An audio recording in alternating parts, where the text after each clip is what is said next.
সরকারি দপ্তর ও সংস্থাগুলোয় স্থায়ী কাজের জন্য আউটসোর্সিং ভিত্তিক নিয়োগ সম্পূর্ণভাবে বন্ধ। বিদ্যমান আইনি বিধান কার্যকর করা সহ ৩ দফা দাবিতে রাজধানীর বিজয়নগরের শ্রম ভবনের সামনে সমাবেশ করেছে বাংলাদেশ আউটসোর্সিং কর্মচারী ঐক্য পরিষদ।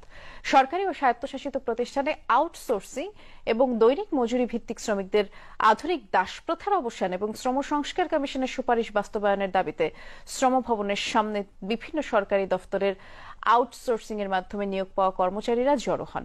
বিনা নোটিসে চাকরি চলে যাওয়া, বেতন আটকে থাকা সহ নানা ভোগান্তির অভিযোগ তাদের। আর সবশেষ শ্রম সংস্কার কমিশনের সুপারিশ আমলে না নিয়ে নতুন প্রস্তাবনা প্রত্যাখ্যান করার কথা বলেছেন পরিষদের নেতারা। অচিরেই দাবি মেনে না হলে সারা দেশে বৃহত্তর আন্দোলনের ডাক দেওয়া হবে বলেও জানিয়েছেন তারা। আমাদের শ্রমিকের জন্য অর্থাৎ আউটসোর্সিং ডেইলি বেসিকের জন্য যে শ্রম সংস্কার কমিশনের প্রতিবেদন জমা দিয়েছে, সেখানে যে সুপারিশ করেছে, আমরা সেই সুপারিশের দ্রুত বাস্তবায়ন চাই। অন্তর্বর্তীকালীন সরকার এই সুপারিশের দ্রুত বাস্তবায়ন না করে তাহলে বাংলাদেশ আউটসোর্সিং কর্মচারী ঐক্য পরিষদের ব্যানারে সারা বাংলাদেশের প্রত্যেকটি দপ্তর অধিদপ্তর থেকে শুরু করে প্রত্যেকটি জায়গার আউটসোর্সিং দৈনিক মজুরি ভিত্তিক এবং প্রকল্প ভিত্তিক ভাই বোনদেরকে নিয়ে আগামীতে দুর্বার আন্দোলন করে তুলে এই শ্রম সংস্কার কমিশনের যে সুপারিশ আছে সেই বিগত দিনে জানি অনেক বৈষম্য ছিল এই বাংলাদেশে। ছাত্র জনতারা এই বৈষম্য দূর করার জন্য এই বাংলাদেশে নতুন একটা স্বাধীন করেছে 24 সালে, কিন্তু 25 সালে এসে আবারও সেই বৈষম্য শুরু হয়েছে। আমাদের যে 25-এ যে নীতিমালা দিয়েছে সচিব মহোদয়, আমরা এই নীতিমালার বিপক্ষে। কারণ এই বাংলাদেশে শ্রমিকের রক্ত পানি করা পয়সা কেন ঠিকাদারের পকেটে যাবে? প্রশ্ন নাম্বার 1। নাম্বার 2, বিগত দিনে 10-11 বছর ধরে প্রত্যেকটা প্রতিষ্ঠানে আমার যে সকল ভাই বোন চাকরি করতেছে, কেন তাদের চাকরি যাবে? এবং যাদের গেছে তাদের অনতিবিলম্বে যোগদানের ব্যবস্থা করা হোক। কোভিড-19-এ যে সকল ভাই বোনের আমার সারা বাংলাদেশে প্রত্যেকটা প্রতিষ্ঠান থেকে সবাইকে সেবা দিয়েছে, সেইখানে আমার সকল ভাই বোনের এভাবে নির্যাতন নিপীড়িত করা হচ্ছে এবং তাদের চাকরিচ্যুত করা হচ্ছে। এটার নিন্দা জানাই এবং পূর্ণাঙ্গ যোগদান চাই। আমরা নারীরা, আমরা জাতীয় হৃদরোগ থেকে এসেছি, আমরা হাসপাতালে জব করি। আমরা একটা ওয়ার্ডে জব করি, সেটা শুধু মহিলা ওয়ার্ড। সেই মহিলা ওয়ার্ডে আমরা মহিলারাই শুধু ডিউটি করি, কিন্তু আমরা ছেলেদের থেকে কোনো অংশে পিছিয়ে নেই। আমরা মেয়েরা যথেষ্টভাবে ছেলেরা কি করে তাদের থেকেও বেশি করার চেষ্টা করি, কিন্তু আমাদের মেন প্রধান কাজ হচ্ছে আমাদের মাতৃত্বকালীন ছুটি। আমাদের কোনো মাতৃত্বকালীন ছুটি নেই।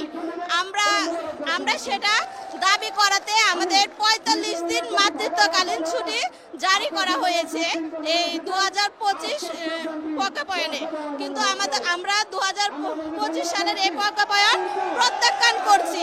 কারণ আমরা নারীরা কিসের 45 দিন কিভাবে ছুটি কাটাবো? ডক্টর ইউনূস স্যারের কাছে আমাদের একটাই প্রশ্ন, উনি তো ডক্টর, নোবেল বিজয়ী একজন মানুষ, উনি বাংলার কোন জায়গায় আছে যে 45 দিন মাতৃত্বকালীন ছুটি? আমরা কমপক্ষে 6 মাস মাতৃত্বকালীন ছুটি চেয়েছিলাম। আমরা মা হওয়ার সময় আমি আমার 9 মাসের সময় আমি 1 মাস আগেও আমি ছুটি নেই।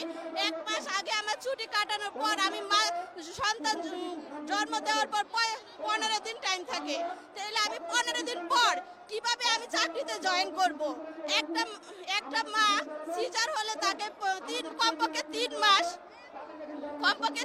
তাকে বিশ্রামে থাকতে বলে, বাড়ি কাজ করতে না করে, কিন্তু আমাদের কিভাবে আমরা চাকরি চলাকালীন 15 দিন পর। আউটসোর্সিং কর্মচারীরা দীর্ঘদিন যাবত রাজপথে একটি আন্দোলন করে আসতেছে, যে আন্দোলন হচ্ছে আউটসোর্সিং কর্মচারীদেরকে শোষণকারী সেই দালাল ঠিকাদার যারা রক্ত চুষা খোসাই, তাদেরকে বাদ দিয়ে স্ব প্রতিষ্ঠানে সকলের নিয়োগ বহাল রাখা এবং সকলকে সেখানে স্থায়ীকরণ করা। বান্ডেল থাকলে প্রতি সেনমানিতে টাকা বাঁচবে। বিকাশ সেনমানি বান্ডেল কিনে জিতুন প্রতি লেনদেনে। সে বিষয়ে আমরা দীর্ঘদিন যাবত আন্দোলন সংগ্রাম করে আসতেছি।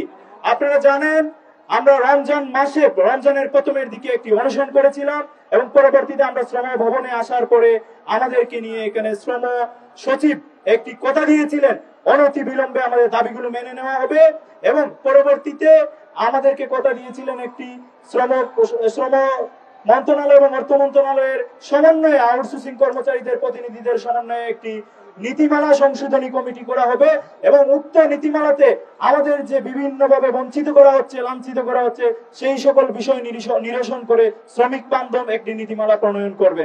কিন্তু আমরা দেখতে পারি যে পরবর্তীতে আমাদেরকে না জানিয়ে শ্রম কমিশনের যে রিপোর্ট ছিল সেই রিপোর্ট জমা দেওয়ার আগে আগে তারা একটি মন গড়া নীতিমালা প্রণয়ন করেন, যে নীতিমালাতে আমাদেরকে আবারও নতুন করে শোষণ করার রাস্তা খুঁজে দেওয়া হয়েছে সেই দালালদেরকে। এখন আমরা আজকে মহান মে দিবসে আমাদের দাবি নিয়ে এখানে উপস্থিত হয়েছি।